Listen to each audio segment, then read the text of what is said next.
કે હું મારી માના ભેળો છું, મારી મા મારે ભેળી નહીં, હું મારી માના ભેળો છું, એટલે મને બધી ખબર છે. એટલે ઈ સ્નાનનું જો તમે કરજ અદા ચૂકવી દો ને તો તમારે કોઈ જવાની જરૂર નથી. પણ એમ મીરાબાઈ એક વખત આવીને કાશીના ઘાટ ઉપર નાવા છે અને ભીડ, કારણ કે રાજરોણી હતી, મહારોણી હતી, એટલે એને મર્યાદે રાઠોડ કુળની મર્યાદા, એને વેલડામાં બેહારીને બધા દાસ ઉપાડીને ગયા ને તેઓ કણ નાવા માટે કાશીમાં બેઠા અને એમાં સંત રોહિદાસ સાહેબ નીકળ્યા તો થઈને કે આટલી બધી ભીડ ઘાટ ઉપર શમી છે. એટલે કોઈને કીધું કે મેવાડની મહારોણી અહીંયા સ્નાન કરવા આવી છે. રોહિદાસ મલમલ હસ્યા સાહેબ, થોડું કટાક્ષમાં હસ્યા છે. બધે કીધું બાપા કેમ હો? કે મીરાને કે કાચીમાં નાયા વગર પાકીમાં એક વખત નહીં લે, ફેર નાવું ન પડે.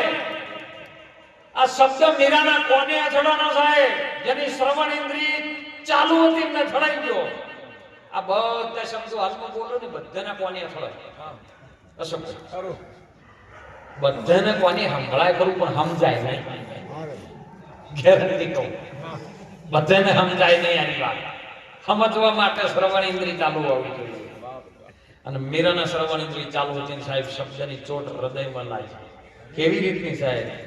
એ શ્રવણે રેડ્યો મારા એ રુદિયે રે ઠેરાનો ને રુદિયે ઠેરાનો રે અન મારી દેહુમાં હુવો પછી રણકાર પ્યાલો બીજો કોણ તો પીવે. એમ હૃદયમાં ચોટ લાગી મીરાના આખી રાત ઊંઘ નો આવી જાય. જેને ગુરુ પ્રત્યે, ગુરુના વચન પ્રત્યે જેને તરવું છે ને, ભજનમાં કીધું કે સદગુરુજી મારો આટલો મનખો, સદગુરુ મહારાજ તો સુધારવા માંગે છે પણ તમે સુધરો તો. અને મીરાબાઈ આખી રાત ઊંઘ ના 4 વાગ્યાનો બ્રહ્મ મુહૂર્ત થયું, જાગીને બહાર આવીને બધા દાસ તાજો ભેળા કર્યા કે કાલે જેને જવાબ આપ્યો તો, પ્રશ્ન કર્યો તો, એ કોણ હતું? એ મને તમે ગોતી લાવો. બધા અડીએ ચડી ગયા, કાં તો હવે કને ગોતવા જાવું? પણ કોઈને કીધું મીરા શું શબ્દ તારા કોને અથડાનો હતો? કે આવું કીધું હતું કે કાચી નાયા કરતી એક વખત પાકીમાં ના. તો આ પાકી શું છે ને કાચી શું છે મારે જોણવું છે, પછી મારે પાકીમાં જ નાવું છે. એટલે કે આવો શબ્દ કદાચ આપણા નગરમાં રહેશે રોહિદાસ સિવાય બીજો કોઈ કરી શકે એવો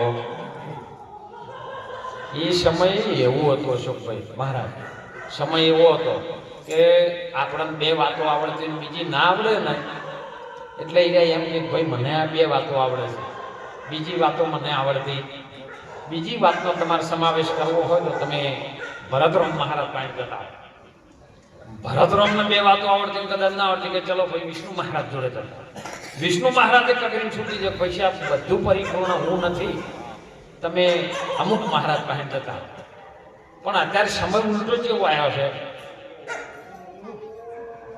ભરતરામ મહારાજ પાસે કોઈ નહીં, તું મારો ચેલો થા.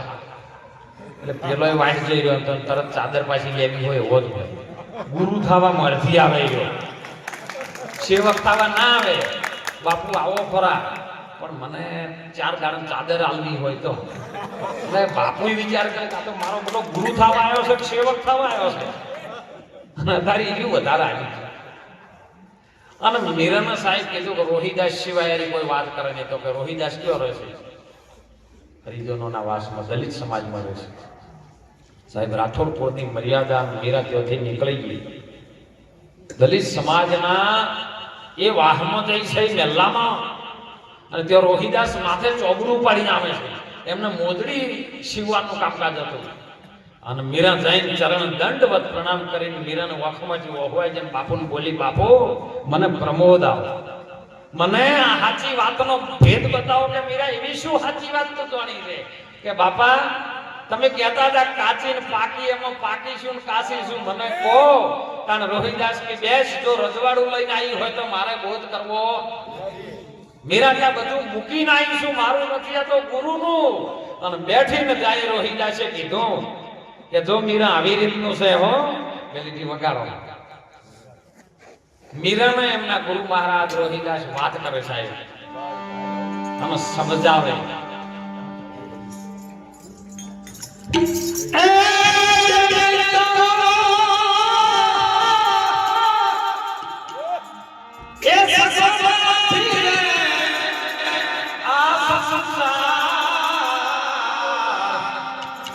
કાયા સે કા તો રે બાઈ સે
કે મીરા બેની તારું સગું નથી આ જગતમાં કોઈ સંસાર આ જગતમાં જેને તું મોની બેઠી ની તારું હગું કોઈ છે આ બધું ગુરુ મહારાજ સંતો કહેતા ને એટલે આપણે નતા માનતા પણ હમણાં 3 વર્ષ પહેલા કોરોના આવ્યો અને બધાને ખબર પડી કે કોઈ કોઈનું નહીં ખાલી ખોશી કોણ તો લાગણી કરી છે ખાલી ગયો પૈસા તો જો નજીકનો આવતા ખબર પડી કે કોઈ કોઈનું નહીં પેકિંગમાં અમુક તો બહાર જતા રહે મોય તો પેકિંગમાં ફોન કરે કે ભાઈ તમારે ઘેરથી ફરી ગયા અમારે પાલનપુર ભાઈ મેડમ ચાકોણ થઈ એક એવો પ્રસંગ બની ગયો મારા ફોન આવી ગયો પાલનપુર હોસ્પિટલમાંથી કે ભાઈ તમારે ઘેરથી મરી ગયા એટલે કે પેકિંગમાં અહીંયા બારી બાર હળગાઈ માર્યા 12 દાડા 12 કર્યું અને મહિના જે હાથે પાછા ફેરવાયા તમારા નતર બીજો હળગાઈ આવું ઘણું બન્યું છે. એમ મીરાબાઈએ કીધું, રોહિદાસ મહારાજે મીરાબાઈને કીધું, બેની તારું સગું નથી આ વિશ્વમાં કોઈ સંસાર.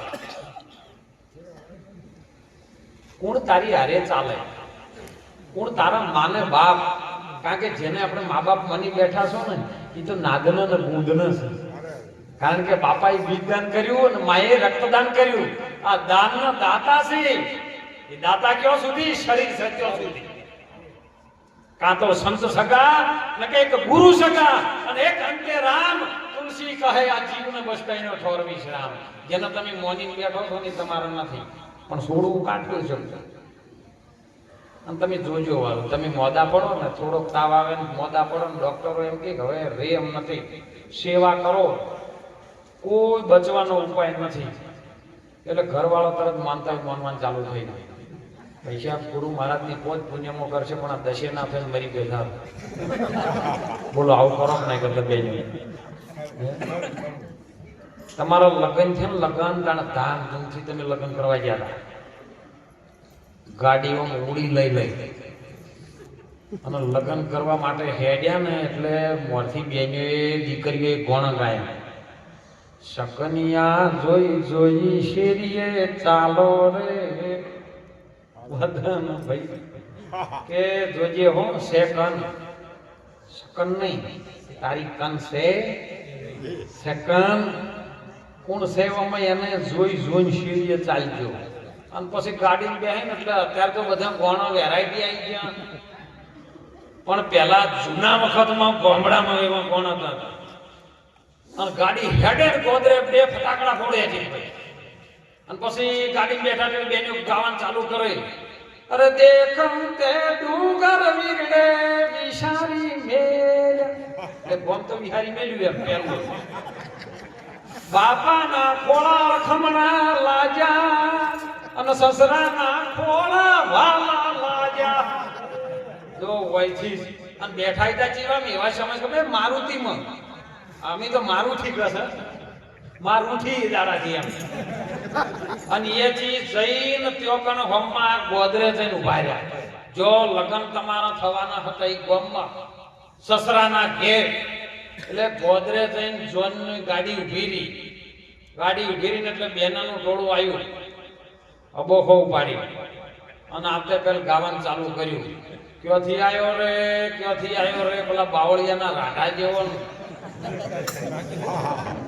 હવે બોલો ખબર નથી કે હોય હગું કર્યું છે, જોન લઈને હોય જવાનું છે, એની ઘરની દીકરી છે, એના હગ છે, પહેણવા આવ્યા છે, તો કે ચોથી આવ્યો. પછી આ કહેવત સાચી છે, ક્યાંથી તું આવ્યો છે. ગુરુ મહારાજે કે છે તું ક્યાંથી આવ્યો? અરે સતલોકથી આવ્યો છે જીવ અને માયા મન પટાયેલા રે. એ ગુરુ તમારા ભજન રે વિના, સાહેબ તમારા નોમ વિના જમમ પસતાયેલા રે. ત્યારે પેલો બચારો પાછો માજો કે હવે આ બેનો ગાળીઓ બોલે છે, ગાળીઓ બોલે છે, પણ આવ્યો છું ને બે જણા બાજુ હખાયા હતા. અનવર પકડી રહ્યા છે, કોઈ તારે બોલવાનું નહીં, રૂમાલ આડો કઈ નહીં, બોલવાનું નહીં. ગમે એટલી ગાળીઓ બોલે, ગમે એટલા ઢોલ વગાડે, ગમે એટલું તને નાક ઓગળે તો તારે જવાનું નથી. કેમ? દુઃખ ઓરવા આવ્યો છે. વાત છે ગાતે સાહેબ. આહુમાએ આવીને તરત કીધું નાક ઓગળ્યું કે નાહીજાન માંથી પાછો વળી નાખે, નાકે નહીં રહે. તો યાર તો તૈયાર થયેલો હતો, વર ઘોડું થયેલો હતો. કેવો વર ઘોડું, અને ઘોડું હોય એના પર બધા બે. તોય નેટ બોલ્યા વગર એને પહેલો મહારાજ ઉતારા લાયા કે ભાઈ ઓને ઉતારો લાવો. બોલો અરે ઉતારો આપણે ઉતાર્યો કોઈ દાડો? પછી અડધો કલાક થયો ને એટલે પોસ મોણસો અમે આ કે ભાઈ હવે હેડો ચડાવો. પેલો ઉતારો અને પછી વર ચડાવો. આ ઉતારો ચડાવો આ બધા બેઠા ગયો, કોઈનો મટ્યો હોય કહો હજી નથી. આખી જિંદગી હવારથી મળીને હોત કેના હારું ના થવા તમે બોલો? તો તમારું શિરોખ કોઈ દાડ પાથરી છે નહીં. તમારા ઘરવાળાને જે શિરોખ લગ્નમાં આવી હતી પાથરી તમારા હારું કે આજ તો બેહો તમે સુખ શાંતિ નવી શિરોખ તમારા હારું. બેહવા તો તમારે સારું શીરો બનાવ, બોલો પાદરીનો શીરો બનાવે કહો ના, એ તો હગાવાલા વેવાઈ આવે તો શીરો ભાળો ના નહીં ભાળો તમે કોઈ અન સાહેબ પછી 4 ફેરા ફરી ધર્મ, અર્થ, કામ અને મોક્ષ આ 4 ફેરા ફરી અને જ્યારે દીકરી કન્યા વળાવવાનું થાય ને એટલે પછી દીકરી 4 દિશામાં પૂજા કરે. ઘઉં બાજરી હોય કે ચોખા હોય જેના હાથમાં લઈને દેવી દેવતાની પૂજા કરે કે મારા ગામનું રક્ષણ કરજો, હું અહીંયાથી જઉં છું પણ મારા ગામના વડીલોનું તમે રક્ષણ કરજો દેવી દેવતાઓ. હવે એ દીકરી તમારા ઘેર પરણીને આવે ને પછી તમે એમ કહો કે શું કરિયાવરમાં લાવી છે. હું હાથ જોડી વિનંતી કરું છું બેનો કોઈ દર આવું ફેંકતા નહીં કે કરિયાવરમાં શું લાવી છે. ખાલી એટલો વિચાર કરજો કે એના બાપાના ઘેરથી છોડીને શું આવી છે. કોઈ દાડો મહાભારત કે કોઈ દાડો સુંદા છેડા નહીં થાય. એટલે ભમતો માયાના સાથે જેને ફેરા ફરી અને વર જ્યારે રાજા બન્યો ને પછી માયા તમે ફેરા ફરતા જોજો 3 વખત મોર કરે છે કે તું મરે થા ને જી જાવું હોય તો જતો રહે, કે મારા જોડે લગ્ન કરી મેળ નહીં આવે, આખી જિંદગી ગધાડા ગોળી મજૂરી કરી જાય તો એને પૂરું થાય. હિન્દી પિક્ચરમાં ગીત આવતા પેલા માંગ ભરો સજના, હજી સુધી કોઈની માંગ ભરણી છે. સવારે કે ચા લાવવાનો છે, દૂધ લાવવાનું છે, શાકભાજી લાવવાની છે, કપડા લાવવાના છે. આ માંગ ચાલુ છે ને આ માંગ ભર કરે છે, જીવતી કોઈની ભરણી જ નહીં. અને એટલે સંતો આમાંથી જગાડે કે આ ફેરાના ચક્કરમાંથી આ માયા સાથે 3 ફેરા ફરી તું આગળ થયો છે અને માયા 3 વખત તારી પાસે ત્રિગુણી માયામાં હે અર્જુન જીવ ફસાયેલો છે. આ જીવનો કદાચ શિવ બનાવો હોય તો સદગુરુ ચરણે જઈને તારા સ્વરૂપનું જ્ઞાન કરે. સ્વરૂપ શું છે સાહેબ? સ્વરૂપી જ્ઞાન છે. ગુરુ મહારાજનું અરૂઢ જ્ઞાન. જ્ઞાન તો ઘણા હોય છે, પોથો વચીને જ્ઞાન તો થાય, પણ જે ગુરુ મહારાજનું અદ્વૈત જ્ઞાન છે ને એની અંદર સ્વરૂપ તમારું જો મળી જાય ને અને પછી તો સંતો અમારે ટોટાણામાં એક વલિયાપુર જલારામનો બીજો અવતાર સદારામ બાપા બોલ્યા સાહેબ કે પરાપરથી પછી આવે વાણી, પોથા ભરે પાણી, પછી પ્રકાશ ઉભી વાટે રે સુરતાવો લેર. આ વાત જે મેં સમજાઈ જાય એનો બેડો પાર છે. નહીતર મહાપુરુષો તો આપણને જગાડે છે પણ જે જાગવાના ડોળ કરતો હોય ને ઈરો ના જાગે. બેર ઊંઘમાં પડ્યો હોય તરત જાગી જાય, પણ જે જાગવાના ડોળ કરીને મેઠો થઈને પડ્યો હોય ને ઈરો ના જાગે. હું તો કોઈ એનું વોટર ના લેવાય ને કે સૂંટણી હારી જાઓ. એટલે સંતો જગાડે છે. આ પોતપોતાનું શરીર સાહેબ વિલાઈ થઈ જશે. આમાંથી ઓછું નથી થતું, ઘટતું નથી કે વધતું નથી, કારણ કે જે ભૂતમાં છે એમાં સમાઈ જાય છે. વિજ્ઞાન બધી લેબોરેટરી કરીને થાચ્યું છે. વિજ્ઞાન જે જાથા ચાલે ને અમેરિકામાં હાલ જાથા વિજ્ઞાન જાથા ચાલે છે, એને તપાસ કર્યું કે આ બ્રહ્માંડની અંદર પૃથ્વીમાંથી એક માટીનું 1 તોલા જેવું વધારે નથી થયું અને 1 તોલા જેવું ઘટ્યું નથી. પાણીમાંથી 1 ટીપું વધારે નથી થયું ને 1 ટીપું ઘટ્યું નથી. કેમ કે દરિયામાંથી પાણી વરાળ થઈ જાય, વરસાદ થઈને પાછું આવે, પાછું એમ નેમ થાય છે. અવર જવર પરિવર્તન થાય, આ દેહનું પરિવર્તન થાય, આ પાણીમાંથી ઘટતું નથી. એટલે ગોદડ મહારાજે વાત કરી કે ખટ શાસ્ત્ર ને 18 પુરાણો 21 બ્રહ્માંડ વિસ્તારા, 4 વેદ તો બ્રહ્માજી ભણતા પણ સાહેબ ઉનથી ન્યારા. તમે પરમે મત ભૂલો ગમારા, પ્રેમથી જોઈ લેવો પ્યારા. પ્રેમ વગર આવ્યું પાકે એવું. અને તમારે ભગવાનને મેળવવો હોય, હું તો કોઈ માતાજીને મેળવવો હોય ને તો તમારે ગોડા થવું પડે. ગોડા ના થાય તો મળ પડે એવો. જો પાગલ છો ને પાગલ, મીરાબાઈ પાગલ થઈ ગયા, રોહિદાસ પાગલ થયા. એ દિલના દર્દ કોઈ દર્દી દિલ જાણે, ઓલા વૈદ હકીમોને નથી સમજાતું, નથી રહેવાતું, હવે નથી રહેવાતું. સખત બાપુ બોલ્યા. અને મીરાબાઈએ કીધું સાહેબ મેં તો પ્રેમ દીવાની મેરો દર્દ ન જાણે કોઈ. સાહેબ જેસલ જેવાએ પણ કીધું જેસલે કીધું જ્યારે એકલો બેઠો હતો ને તને કીધું કે રોઈ રોઈને કને સંભળાવું આ હૃદયના દુઃખ કની આગળ ગાવું મોયલો રુદિયો રડે ને ભીતર જળે છે એ તોરલ તમે હતા ને તાણે મન પારી તાર્યા ગુરુ વગર કોઈ પારી ઉતર્યું નથી